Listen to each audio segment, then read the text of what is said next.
Hey, friends. This is Martine Williams, and I am obsessed with all things mompreneur life and helping you to remix your priorities, your habits, your mindsets, and yes, even your relationships so that you can build a successful business without losing yourself in the process.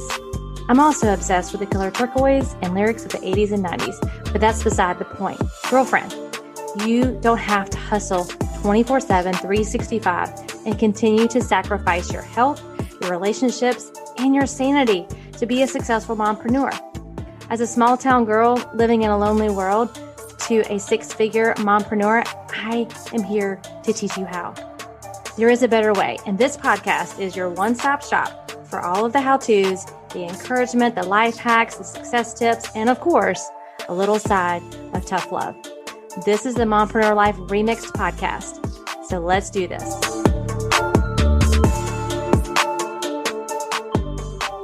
Well, hey friends, I am excited about today's episode. It's actually a topic that we have not had on the show yet. It's all about how to legally protect your business, your small business. And so my Turquoise Talk guest today is Andrea Sager, and she is the CEO and the founder of Legalpreneur, a legal tech startup that focuses on offering affordable legal services to businesses of all sizes.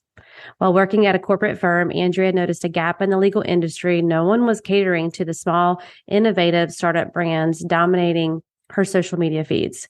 As a serial entrepreneur, she knew firsthand the importance of building a business with a solid legal foundation.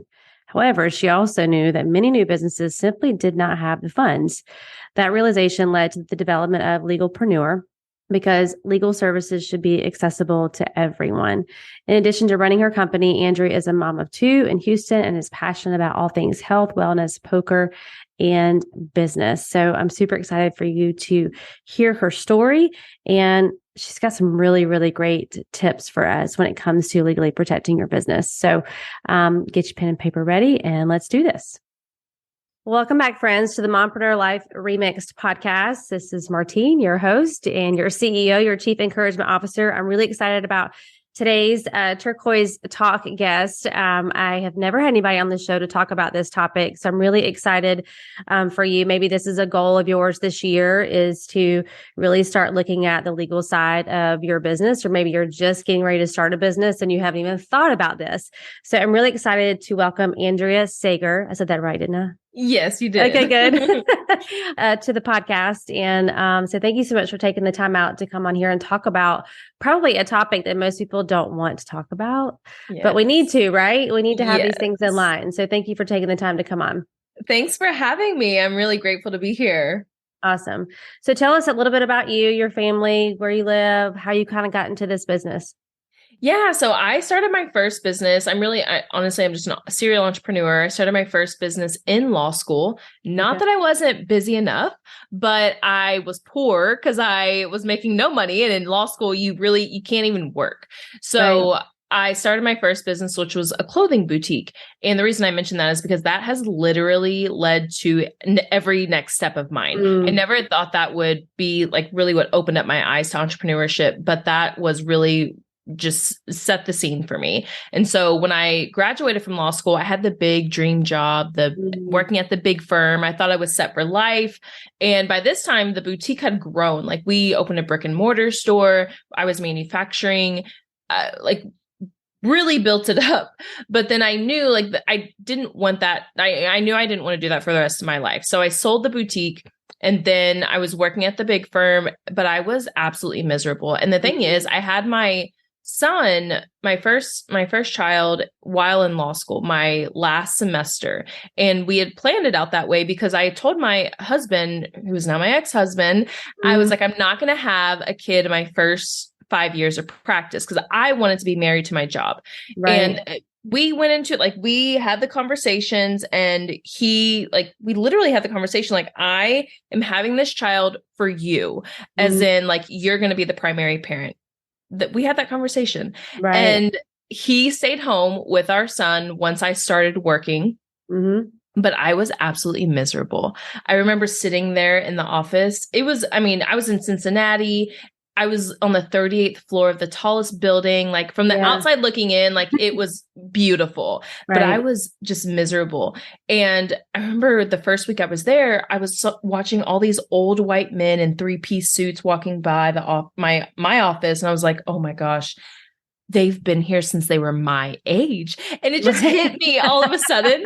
I was like, I cannot sit here for the next 40 years of my life. But at the same time, I'm like, how do I get out of here? Because my husband just like left everything he was doing to stay home because he's the primary parent. And another thing, I actually miscarried 2 weeks before I started at the firm. Wow. And I was actually scared to start because I told them the moment I found out I was pregnant, not trying at all, but it was like 6 months after we had our son. So, like when you're primed and ready to have that next one, and it just happened. Well, I miscarried a couple of weeks before I actually started that job. And I mean, there were things that were said to me at that job that should never be told. They were like, you can't get pregnant here in your first year. If it looks like the men are getting more work than you, that's just how it is here. And I was like, wow, I don't think you're supposed to be telling me these things. But anyways, I was so miserable. And a lot of those boutique owners kept coming to me asking for help because they knew I was now a licensed attorney. They needed help with their small business, but they couldn't afford the rates. And finally, I had a client who was like, I don't care how much it is. I just need this done and I want to work with you. So here I am, a first-year attorney, thinking I'm a rock star. They're like, oh my gosh, they're going to love me. I'm bringing in business. No. A partner told me to my face, this is a small business. We don't want them. They're not quality clients.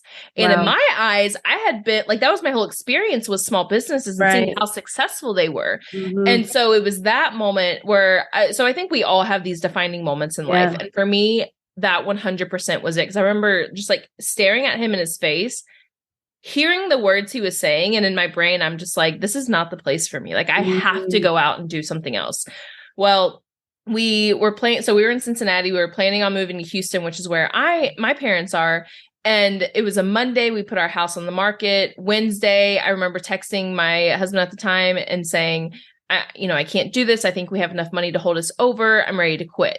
And he says, just wait until we have a contract on the house. That way we know it's going to sell. And I was like, you know what? That's fair enough. Like I can do that. Yeah.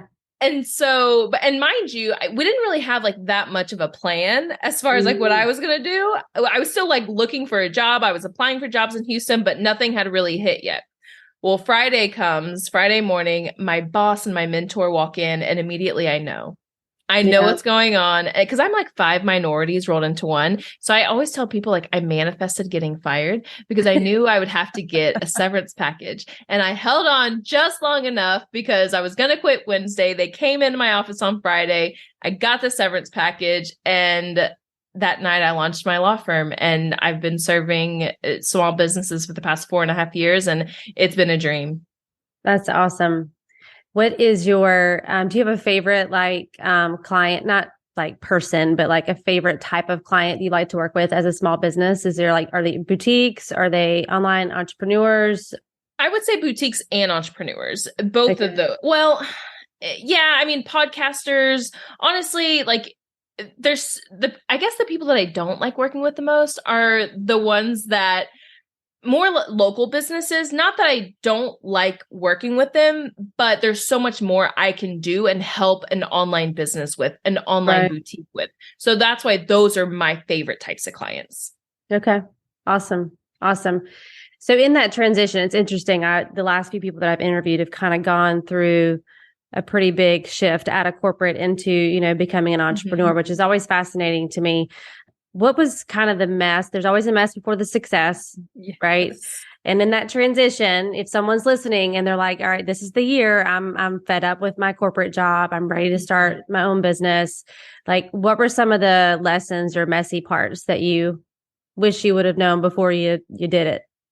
I think I just wish I would have known that I could have made it happen. Now, I know everything happens for a reason, and I'm very, very lucky to have that severance package to make sure that we even had that extra cushion.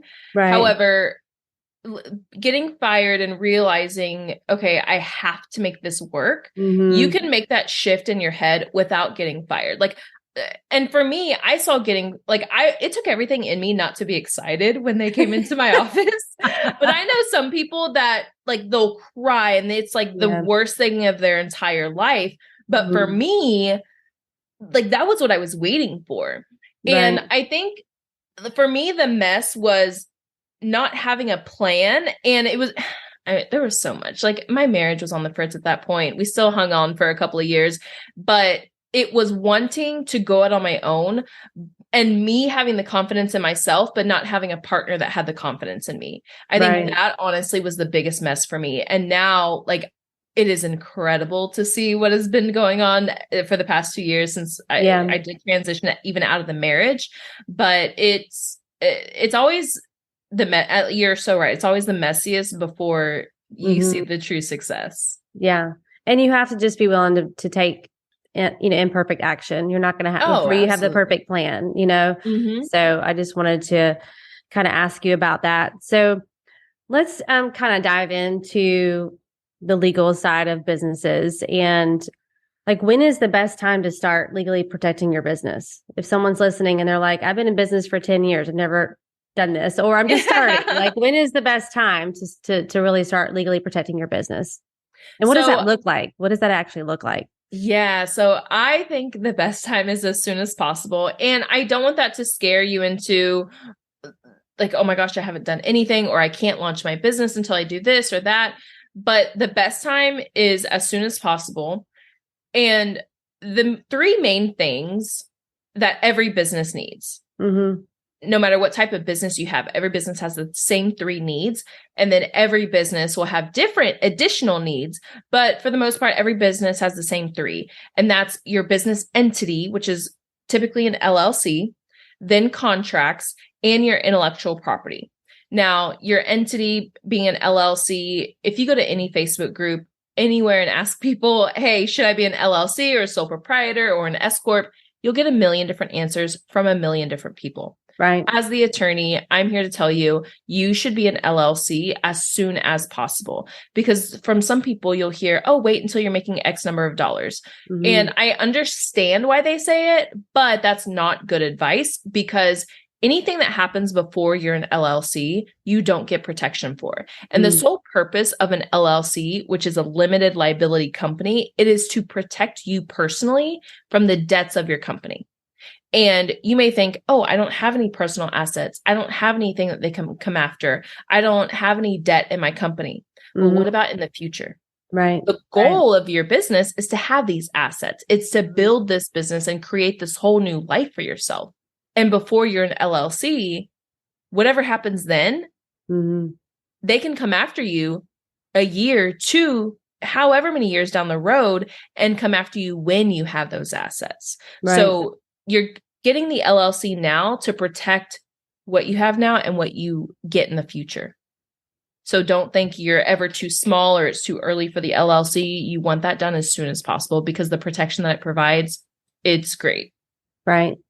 And for someone who's listening, they're like, well, what about S Corp? What's the, like, what are your recommendations with the differences? Because there are some that are probably listening, oh, well, I'm an S Corp. Like, yeah. So an S Corp is actually a tax filing status. And a lot of accountants or bookkeepers or people with the accounting side of things, they'll say, oh, you don't need to be an LLC until you're making X number of dollars, whatever that number is. The reason is because they tie in the LLC and the S Corp to be done at the same time. They can be done at the same time, but they don't have to. And you want the LLC as soon as possible, because that is the liability protection. The S Corp is the tax benefits. And you really don't get the tax benefits until you're making a certain amount, which is why they don't suggest it until you're making a certain amount of money. So I understand why they're saying it, but they're still leaving you open to a ton of liability if you don't have that LLC in place. So people have both. Yes. So, in order to even be an S Corp, you first have to be an LLC or a corporation. So the ideal situation for a small business is to be an LLC taxed as an S Corp. Okay.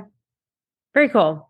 And when you say protection, I know someone's thinking, well, What's an example of a client or someone coming after you and you not having protection? Like, what are they actually going to be coming after the client for? So there's I was going to say a million different things. The main things for a small business, especially if you're online, copyright infringement. If you use a photo that doesn't belong to you, guess what? That's copyright infringement. And you may think, oh, this photo, it was used, years ago, only a few people saw it.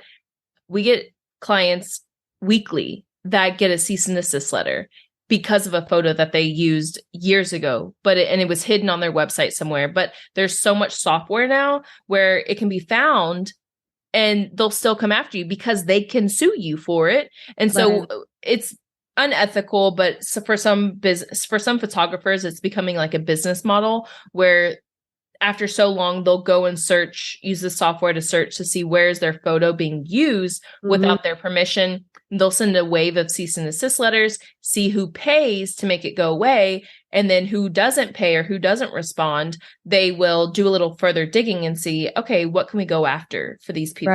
Right. And is it worth it to continue pursuing them? A whole business model just on that. Oh my gosh. Yes.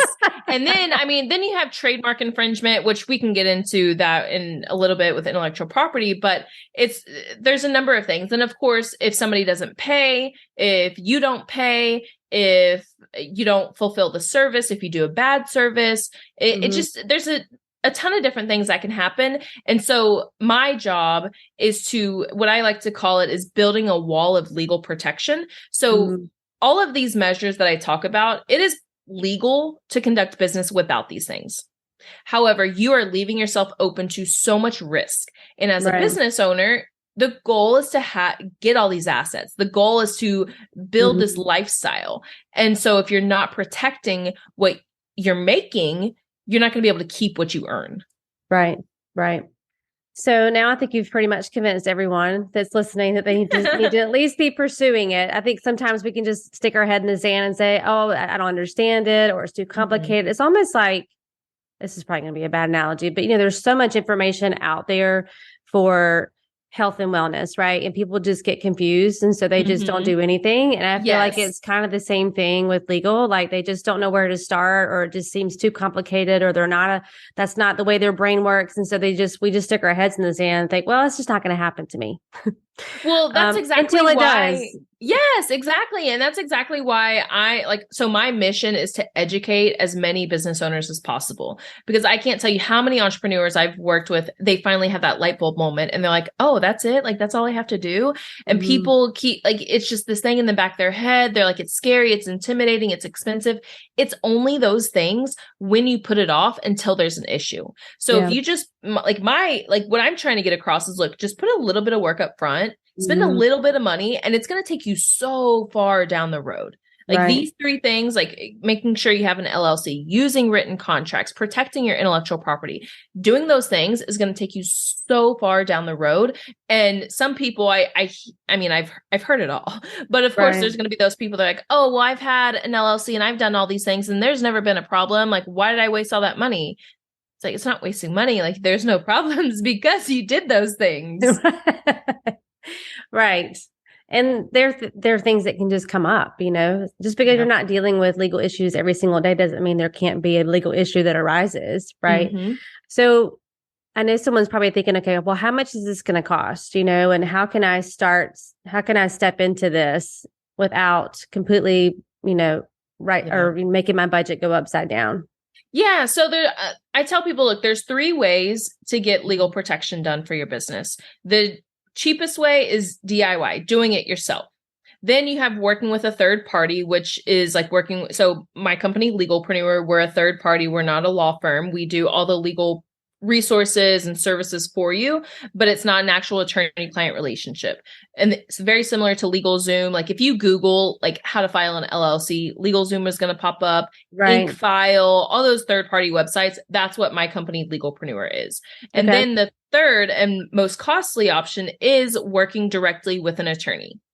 It depends what your budget is. Like there's no right or wrong answer, but it's just you have to get it done. Now, for the LLC, doing it yourself, there's no additional fees. You just have to pay the state filing fee. This varies according to what state you're in. Mm-hmm. And if you work with a third party, it can be anywhere from $100 to $500 plus, in addition to the state filing fees. So just to give you a range, Legalpreneur, we charge $250 plus your state filing fees for the LLC. We file it for you, get your EIN, and then we get you your operating agreement, all the documents you need. And then working with a law firm, I've seen those anywhere from $1,000 plus for the LLC filing. And then when it comes to contracts, as a new business owner, I don't think you need to spend money on custom contracts directly with an attorney. So I've had my law firm for quite a while, but now we're really focused on Legalpreneur. But when I was really in the prime of my law firm, I had a ton of people coming to me as new business owners, paying me for a custom contract. They're like, hey, I'm launching this course. I need terms for this course, this group program.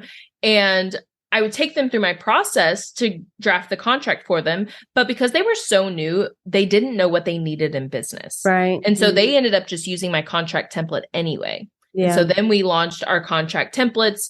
And I tell a lot of people, look, if you're new in business and you really just don't know what you need, there's nothing wrong with that, but you still want to use written contracts. Just start with contract templates. And then you can graduate to a custom contract, because the more experience you have in business, the more you're going to learn what you like, what you don't like, what you want changed in your contracts. And then at that point, you can go to an attorney and say, hey, look, this is exactly what I want in my contract. Right. Please help me draft this. Yeah. Yeah. No, that's great. That's great. And are your templates on your website? Is this a free resource or is this a paid resource that someone can go to? Because I know someone's like, I need contracts. Where can I go to get them? And I don't know where to start. So would they be able to find those on your website or?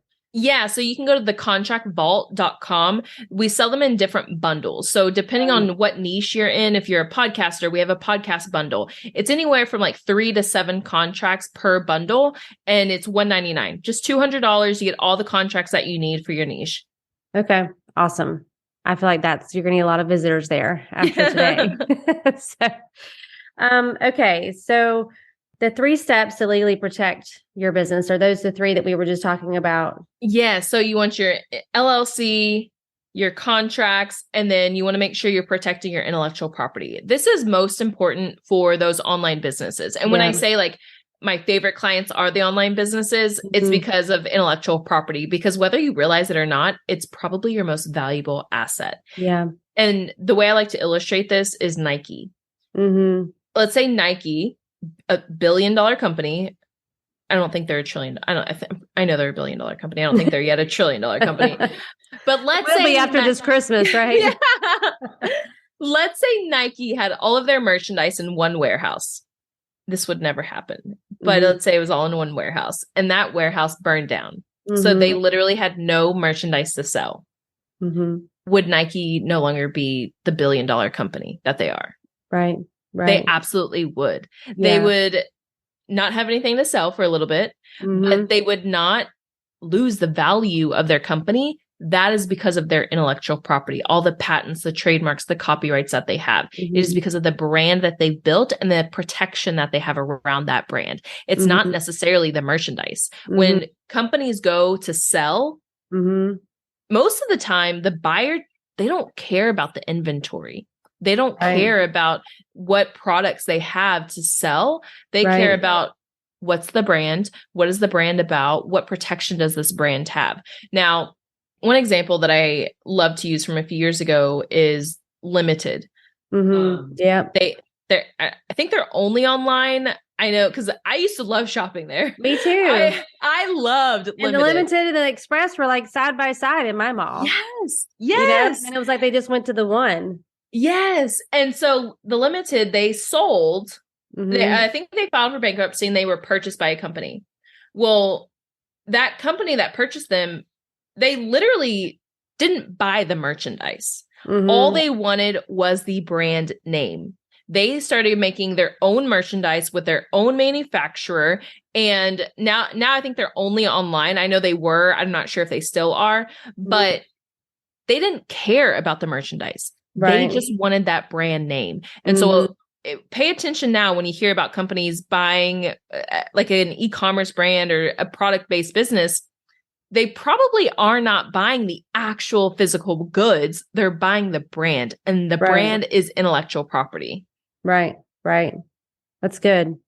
Like, how does that play out with like trademarks and like what should people be, trademarking? What's the process to get something trademarked, whether it be a logo or a phrase, or am I even thinking that right? Like people trademark things like that. So can you kind of hit on that a little bit?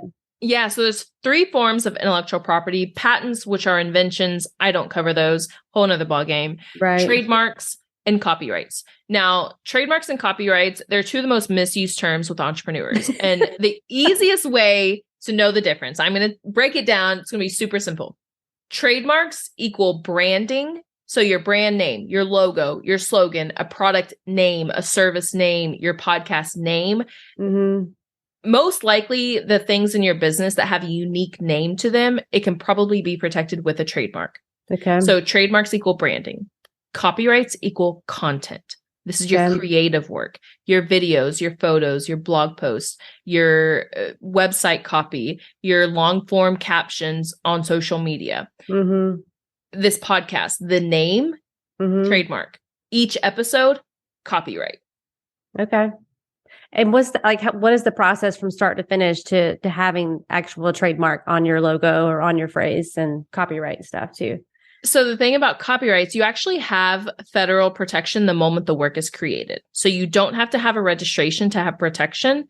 Trademarks, you do have to have a registration. So if you are somebody that is consistently being ripped off with your copyrights, this is a lot for photographers, designers.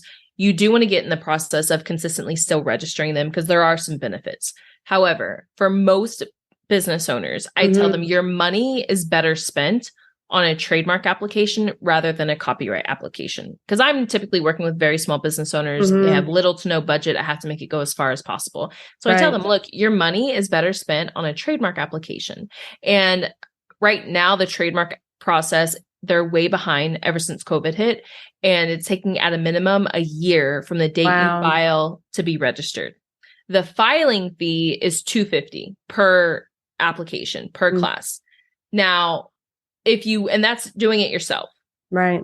In my law firm, when we were filing for clients, I charged $19.50. This includes your trademark search and your application plus your filing fee. Right. So I tell people, look, we were very middle of the road. There's people cheaper than us, more expensive than us. So on average, about $2,000. Right. And when it comes to trademarks, it's a matter of, it's not just who has the same exact name as you. It's who has anything similar enough to where consumers are likely to be confused. And that's where a lot of business owners get tripped up and they're confused when they get this cease and desist letter for trademark infringement, because they're like, hey, I searched, like I even own the domain name. Like I did this. And I'm like, I get that, but your name is so similar to this other business. They think you're infringing on their name. And maybe you are because it's likely to cause confusion, or maybe it has caused confusion with consumers. Right. That's really interesting. Very, very, very interesting. And really like just very clear cut. I love that it's just clear cut. Like this is, kind of explaining the two. And I think today with social media and with the sharing of content and all of that, I mean, it has to be super messy with the copyright stuff. Oh, yes. Because it's like, who originally even said this? Like one of the things that my husband wants to create, he's been collecting quotes forever, and he wants to write a book with quotes maybe he's heard or said or wherever he's got them from. He's like, how do I even legally do that? Because I didn't say these things, but I don't even know if the person that I saw it from even said these things. So can you speak to that at all? Not specifically maybe his book, but like, isn't it kind of messy to really know, okay, who really said this quote, or who really wrote this content? Because there's very little original content out there. Yes. And so the thing is, the copyright laws are in place. That way you can copy somebody's idea.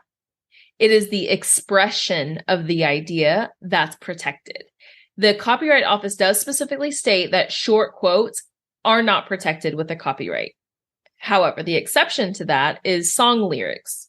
So song lyrics, let's say, and if you're listening, like I'm just like hand motioning, but let's say song lyrics are this long, right? And you want to pull a quote from a song that's this big. So very short, very small.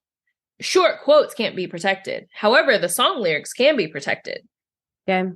But the exception here is if that short quote from that song clearly identifies the song, it's copyright infringement. So working with clothing boutiques, I've had some designers that use lyrics from a song on a t-shirt. Yeah. And I've had to tell them like, hey, if you go ask 10 people, where do you know this quote from? And if they all name that song, that's copyright infringement. It's interesting. The title of this podcast is, the Remix Podcast. And I'm a lyrics girl. Like I love music and lyrics. And when we were thinking about, titling each of the episodes, I'm like, I have so many lyrics in my head. I know I could title every episode with a lyric. Yeah. And my podcast editor, she's like, I think that's copyright. I don't think you can do that.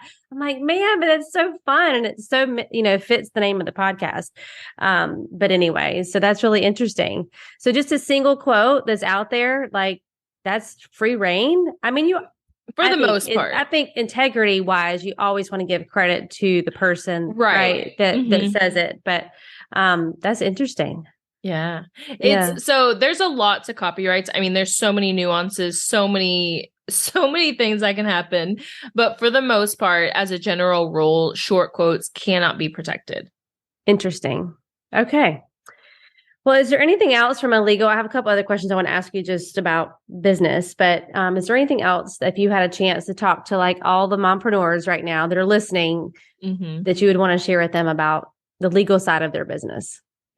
Don't be afraid and don't put it off. Yeah. I feel like my mission in life is to educate as many business owners as possible to get them to understand, look, it is not scary. It is not expensive. It doesn't have to be. It is only scary, expensive, intimidating when you put it off until there's an issue. And so I just want to educate that way you're informed and know, oh my gosh, it's really not that big of a deal. Like I just need to go do a couple things and I'm good. Yeah. That's it. Yeah. Yeah. And you'll just sleep better at night knowing that you have this protection. Yes. You're not worried about like, is someone going to come after me and I don't know because it's really hard. I would think it'd be really hard trying to backtrack the work, if you just had it, if you just had it ahead of time, some of that stuff done. So, what are you most excited about right now in the season that you're in with your business? I am most excited about my book. Yay! This has been a labor of love and I have had it on my heart for many years, but I was in my own way, which I know we've all been in our own way before. Yes. And I just thought, who's going to want to buy a legal book? And the other thought was, well, there's no book out there like it. So maybe that's because nobody would want to read it. And finally, I'm like, no, everybody needs this. Everybody has a small business. Everybody has a side hustle. Everybody needs this information. So finally, January 25th, you can get your hands on Legalpreneur, the business owner's guide to legally protecting your business. I break it all down there. So many details, so many fun stories. And yes, I do like to say the legal side of business is fun because I talk. Well, the thing is, it's not just about like getting that peace of mind. Once you actually protect yourself, it can bring in a whole nother revenue stream. I had a client earlier this year. She got her trademark a few years ago, and she found a company that was infringing on her. And it wasn't the same exact spelling, but it was the same phonetic words. They were selling very similar products. And she's like, hey, is this infringement? I said, yeah, we actually didn't send a cease and desist letter. We just submitted a takedown where they were selling their things. And so their whole like shop got removed. Their attorney reached out and they're like, hey, can we coexist? And I told her, I was like, look, you don't have to coexist. Basically, you just agree to like both have the similar name. And I was like, you do not have to do that at all. Or you can ask for a payment, whatever you want. She's like, no, I did what I needed to do. I protected my business. I don't want to share it. And I was like, that is your right, girlfriend. Yeah. So I go back to their attorney. I say, thanks, but no thanks. He comes back a couple of weeks later. And he was like, okay, well, my client's willing to pay $25,000 to coexist. And so I go back to my client and I'm like, hey, I know you said you don't want to coexist. They offered a payment of $25,000. You can still say no. And she's like, where do I sign? And I don't tell people that and want them to expect like that happens every day, but that's what can happen when you do the right things, protect yourself up front. Right. And I think it probably just has to give you another level of confidence in your, as a business owner to not just, to understand it and to know that it's in place and to know that, like I said, not just peace of mind, but just the confidence you can get out there and talk about it, and just bring that level. So you kind of alluded to it a little bit. And I always like to ask my guests, or actually it's a new question that I'm going to be asking, this new year, but it's around kind of self-sabotage. Like you said, who's going to want to read this book, right? Or who, like, why would they want to read a book that I wrote? So can you talk a little bit about, have you struggled with self-sabotage or imposter syndrome? And if you have, like, how'd you work your way out of that? Because I think especially as women, we struggle with that. 100%. There's so many things that I've realized especially over the past few months that I've finally like, wow, I've been in my own way about this. And so I left my ex-husband a little over 2 years ago. And since then I have truly just like been deep in healing, because I left and it wasn't like, it's all you or whatever. Like I knew it was me too, and I knew that I needed a lot of work. And so I've been deep in that healing and finally like getting on the other side. I never thought it was going to take, and the healing's never done, but I never thought it would take 2 years to like realize these things.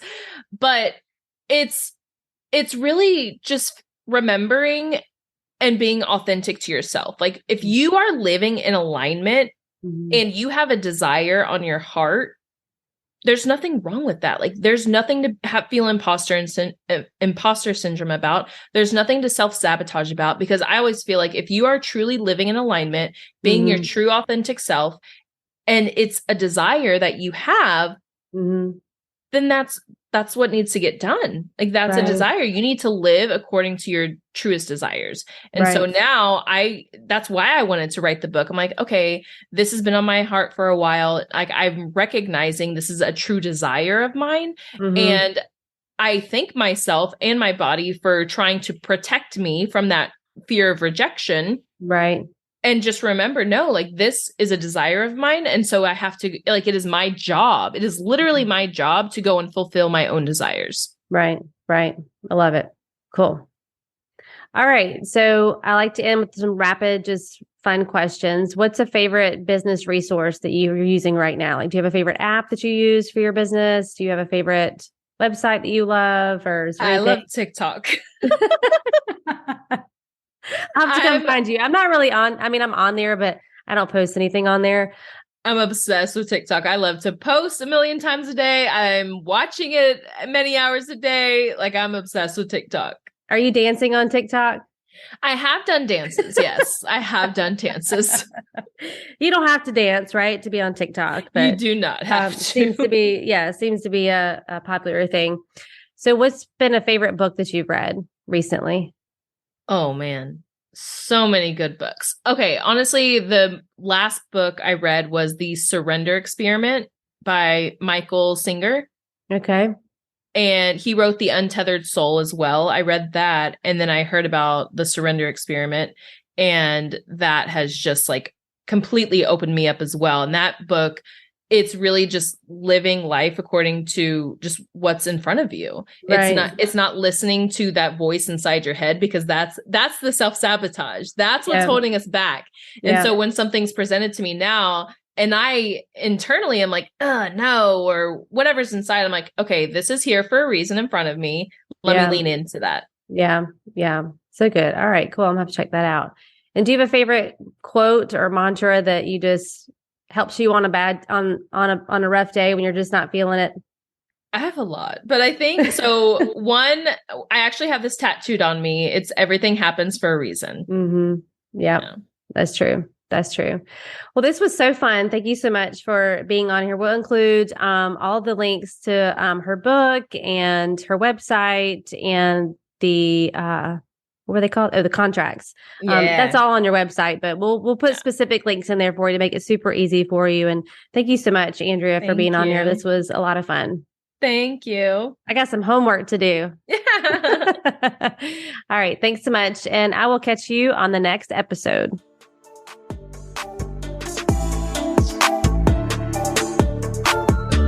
Well, that's a wrap, friends, for this week's episode of the Mompreneur Life Remixed podcast. Thank you so much for listening and for following the show. It means so much to me. And listen, friend, sharing is caring. So if you loved this episode and thought of some fellow mompreneurs who could benefit, send them the link.